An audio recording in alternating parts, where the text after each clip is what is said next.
Que se passera-t-il le 7 février 2026?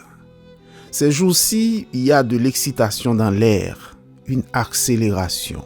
Le 7 février se rapproche. Comme pour rattraper le temps perdu, le gouvernement est au travail. Il signe des contrats, organise de grandes rencontres. Il a même inauguré une nouvelle route, une première depuis des années.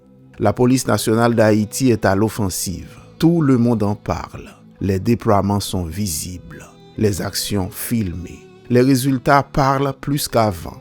Toutes les forces sont sur le terrain. Les FADH, la PNH et les mercenaires. Les acteurs politiques se bousculent pour se réunir et pour proposer. Rien de concret n'a encore émergé. Mais plus que jamais, ça parle, ça cause, ça tire des plans. Chacun espère avoir le bon numéro et la formule de transition qui sera cette fois retenue. Pour le commun des mortels, le quotidien ne change pas fondamentalement. La vie est toujours chère, l'insécurité frappe au hasard, l'avenir est incertain.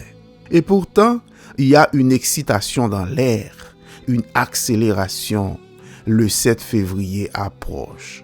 Que se passera-t-il ce fameux 7 février? Comme il y a 40 ans, personne ne peut prévoir le scénario de la journée. Il n'y a rien d'écrit, rien de décidé, rien dans la Constitution, pas de mode d'emploi de sortie de crise. En 1986, tous les Haïtiens dormaient quand Jean-Claude Duvalier et ses plus proches se sont rendus à l'aéroport en voiture pour prendre le chemin de l'exil. Le pays débuta ce jour-là du 7 février 1986, la première d'une longue série de transitions sans préparation aucune.